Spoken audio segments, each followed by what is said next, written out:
Hi everyone, welcome to BookShots. In this video, I will cover a short summary of Too Much and Never Enough by Mary Trump. We delve into Donald's childhood and upbringing to find out why he is how he is. Donald was brought up as a neglected child in a house of among four siblings. Their mother was emotionally and physically absent due to her illness with osteoporosis. Their father was a high functioning sociopath, busy with his Brooklyn project of Shore Haven and Beach Haven. Presenting the Trump household. Here, Donald was even more needy due to an absentee mother. Ding became equated with humiliation, despair, and hopelessness. Why did hell exist at this house? Let's look at the family tree. Fred Trump had lost his father to Spanish flu at a young age of 12. He, along with his mother Elizabeth, created E. Trump and Sons. Mary Ann MacLeod came from an island near Scotland in search of a husband. Much of her native island's young male population was lost in the war. Fred and Mary married in 1936 and had a very comfortable lifestyle.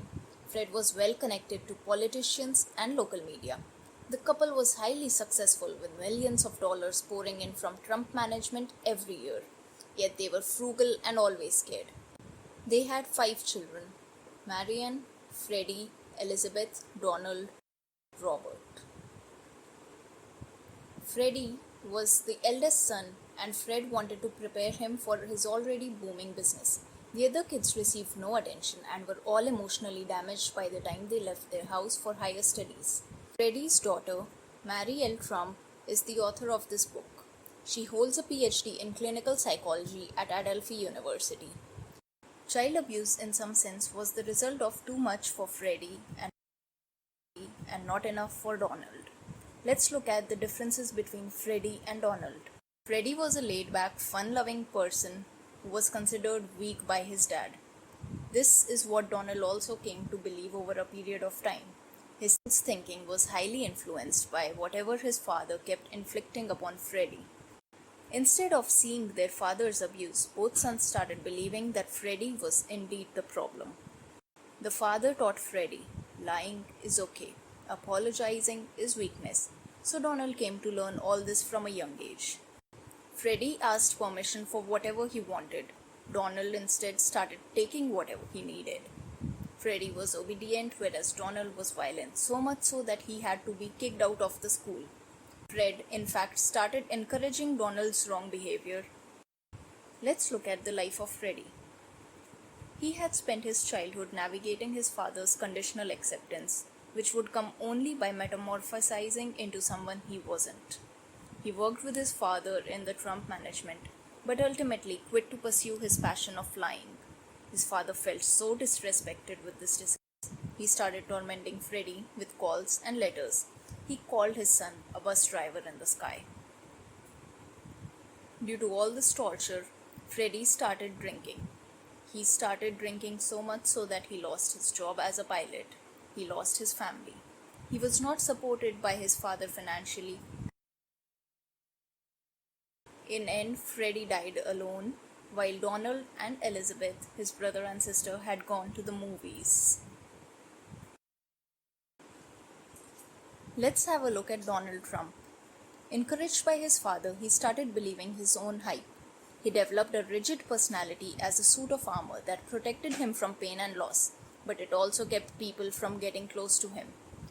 After Donald started working for his father, his first 2 projects were a success. It was mainly due to his contacts, influence, knowledge, and money all over the country.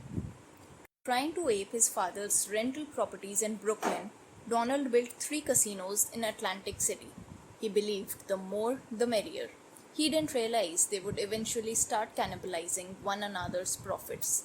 The Taj alone needed to pull in $1 million to put in the losses from Plaza and Castle. Fred kept on sending money to bail his son from the losses. The banks kept on giving him loans to recover the money they had already invested. As such, all of Donald's wrong behaviors were yet again unpunished. He kept on getting away with everything.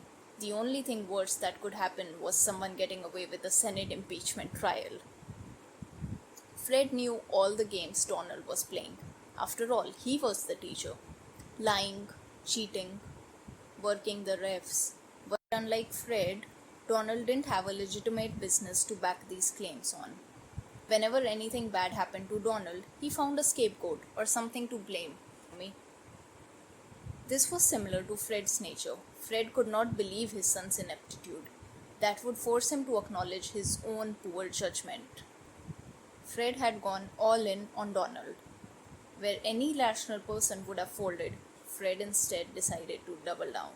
10 years later, Trump announces his presidential campaign.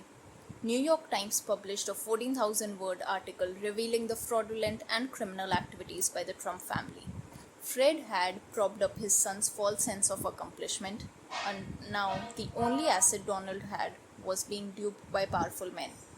After election, Vladimir Putin and Kim Jong-un realized that he was highly vulnerable to manipulation.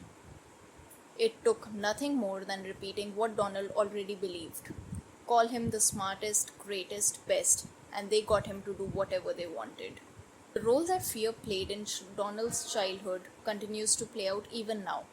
Every time Donald says something is great, best, tremendous, it's not for the audience of crowd in front of him, but for the audience of one, his long dead father. Each book, there are some great vocabulary words to be learned. Let's look at 5 new words to learn. Zeitgeist, inchoate,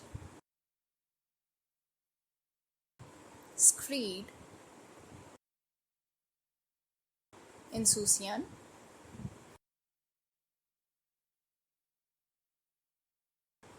compendium. I hope this video was helpful for you. Please don't forget to like, comment and subscribe. In the comment section below, please mention which book would you like to have covered next. Thanks for watching.